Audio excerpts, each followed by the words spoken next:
Hey guys, Noel here, and it is Thursday, and while we got a little bit of free time on our hands, I thought it would be fun to do a video game review for the video game section of the Noel Comics YouTube channel. Recently, we reviewed Street Fighter Real Battle on Film for the Sony PlayStation, and we also reviewed the American version of that game, Street Fighter the Movie the Game, on the Sega Saturn. Those are the same game, one in Japan, one in America, and very minor differences with those. However, there are going to be more than minor differences with the game that we're going to be reviewing today and those two games. We're going to be reviewing the arcade progenitor of those two games, Street Fighter the Movie, the arcade game. We're going to be playing that via the magic of our Super Console X on the Commodore 64 1084S, going from HDMI to Lumichroma S-Video.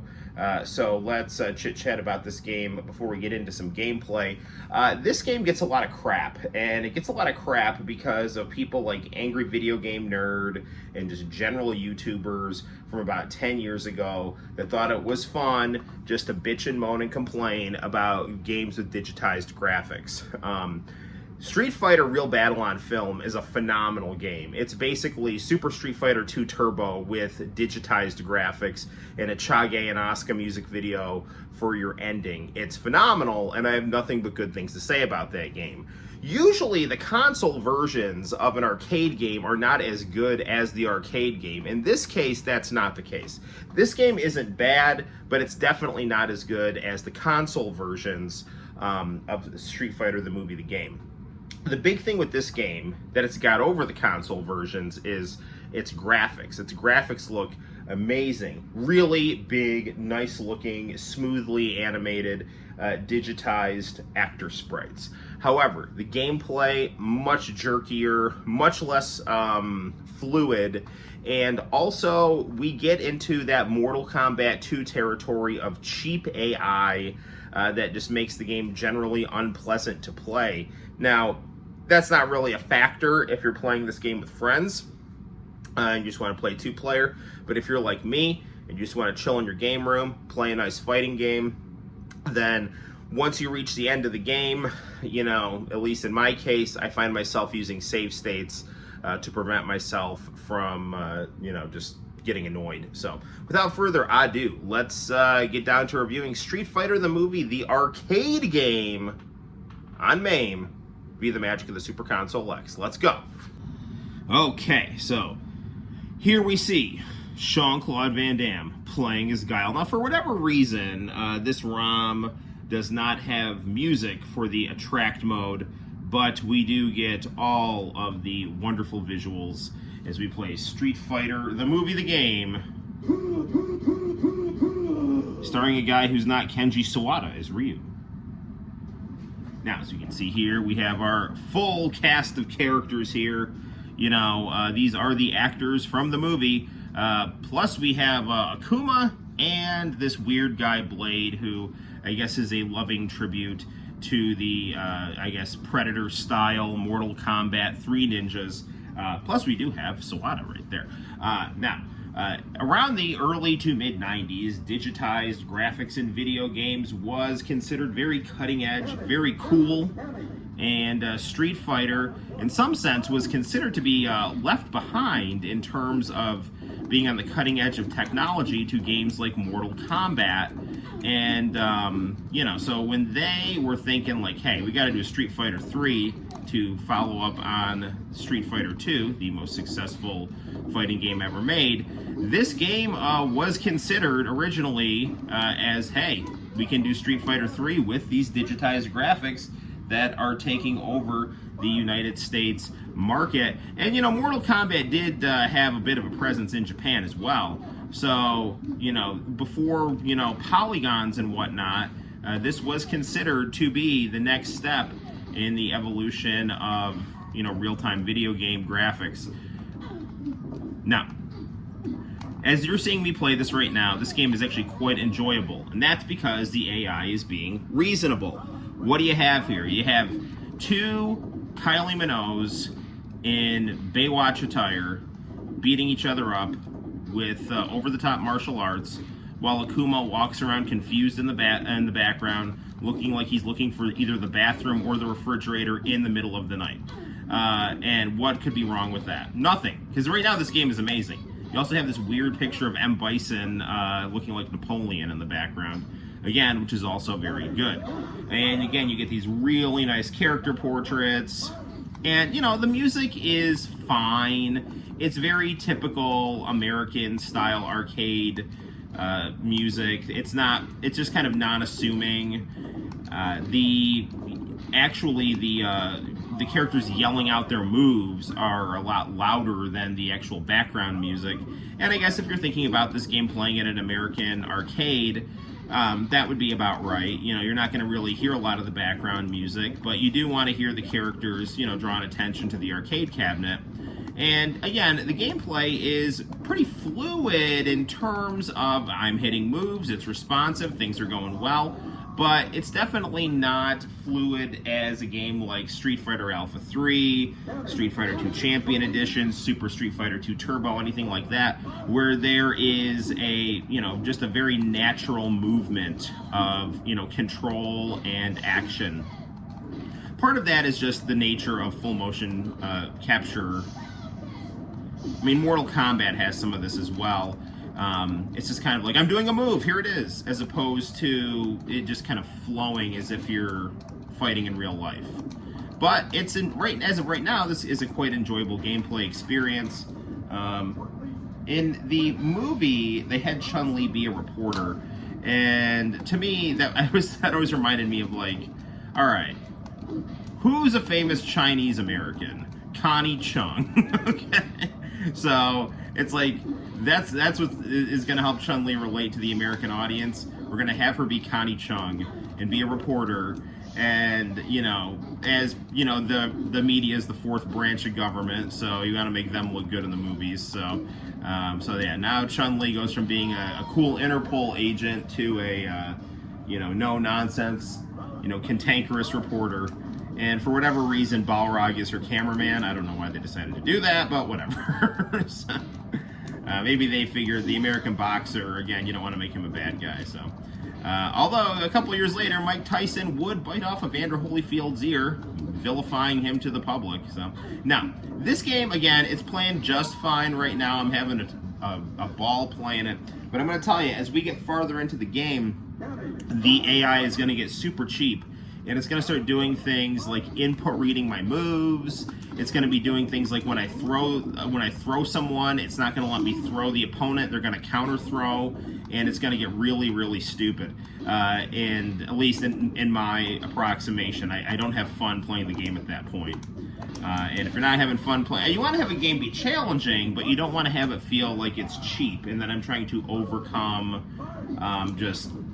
really annoying AI. You want it to be like, oh, okay, this is another fighter is out fighting me, as opposed to this thing's just input reading me and screwing me over.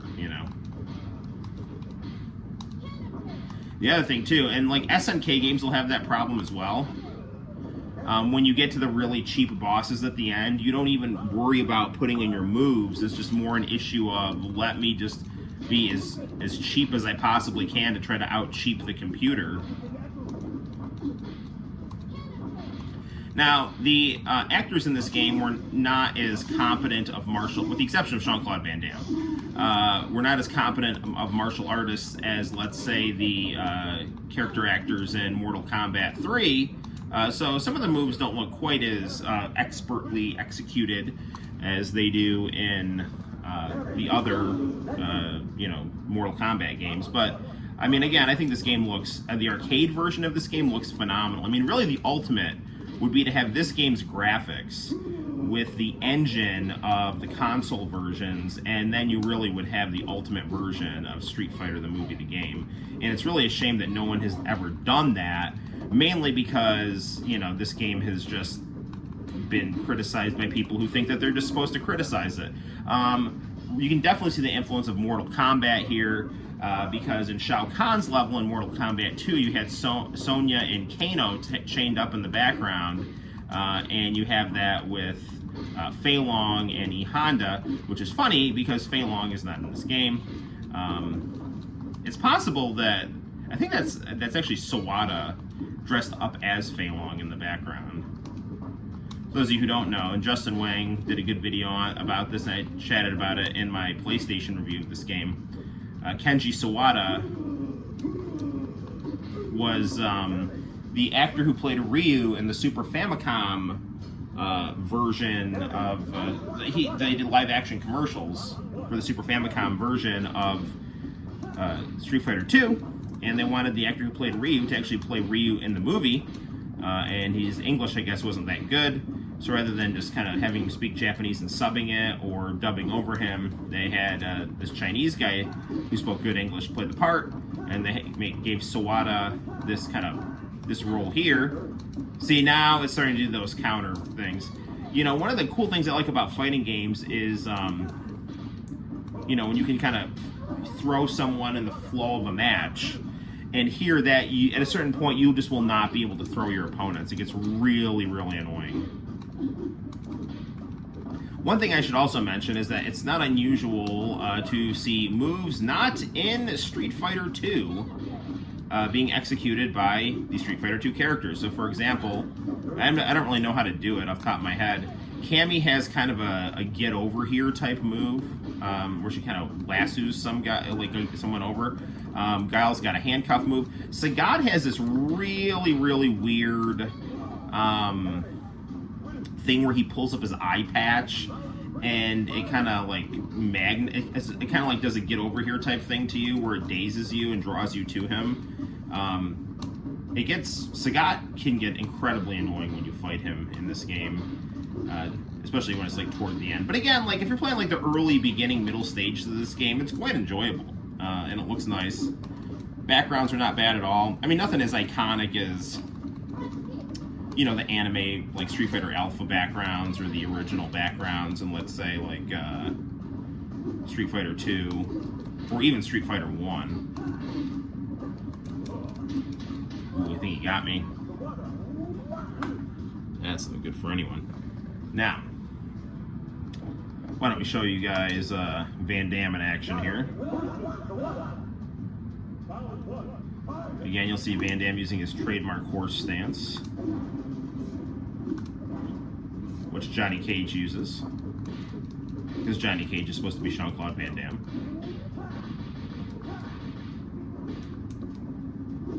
One thing I really don't like about this level is the car that goes around in the background makes a really annoying puttering sound.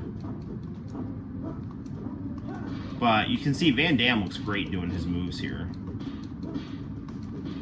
I mean, can you imagine like a Bloodsport game that looked this good, and Van Damme being Frank Dukes?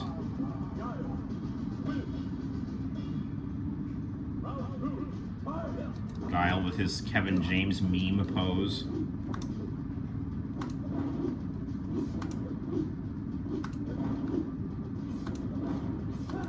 Fun fact, Kevin James went to college where I went to college. Portland State. But then I went to Binghamton. And Flo from Progressive went there. That's the best they got. Flo from Progressive.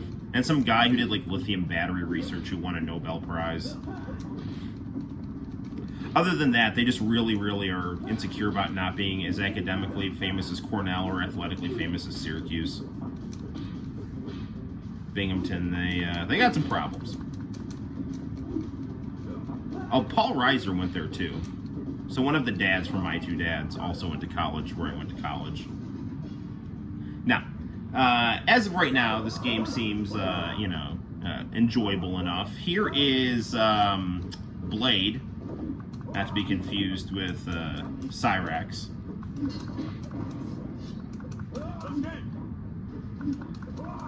I really hate when this game starts. See, I'm at least not. It's not far enough in the game where it's being so cheap that it won't let me throw people, but it's getting there.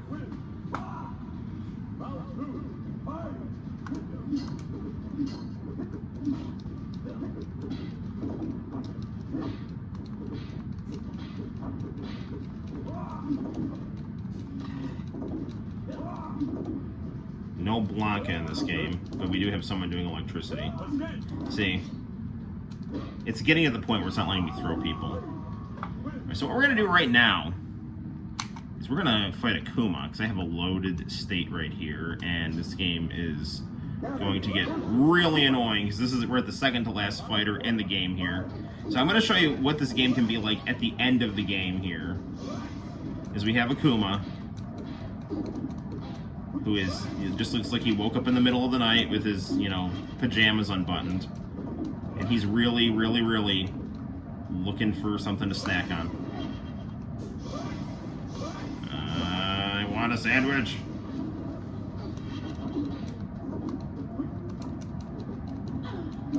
See, there it is. And it's just not even going to try to let me throw him right now.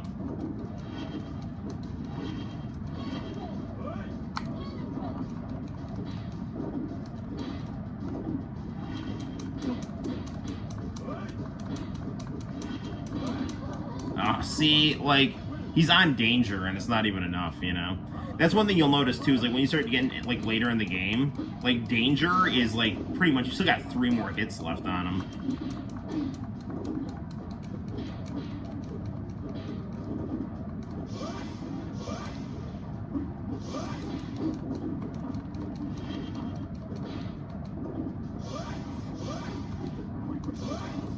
I do like those that audience graphic in the front, looking really nice. Sometimes the layering of the levels that they do, it can obscure the fighters, and it does get a little annoying. So you can see Cammy's like standing behind that beam right there. You can't really see her that well. There's the mark of heaven on his back. We'll give it one more shot, and we'll wrap up the review. Nice looking level here, Dawson's Lab.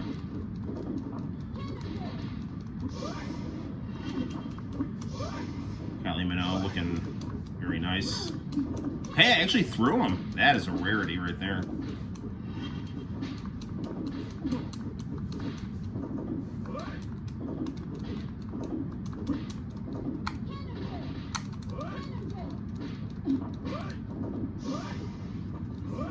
No, I'm dizzy! Ah.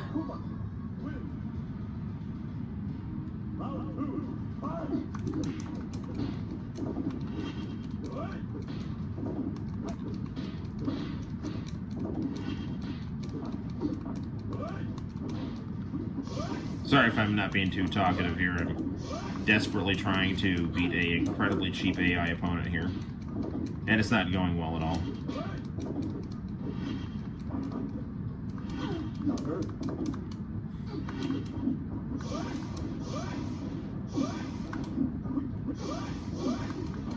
Oh, I got burned up right there.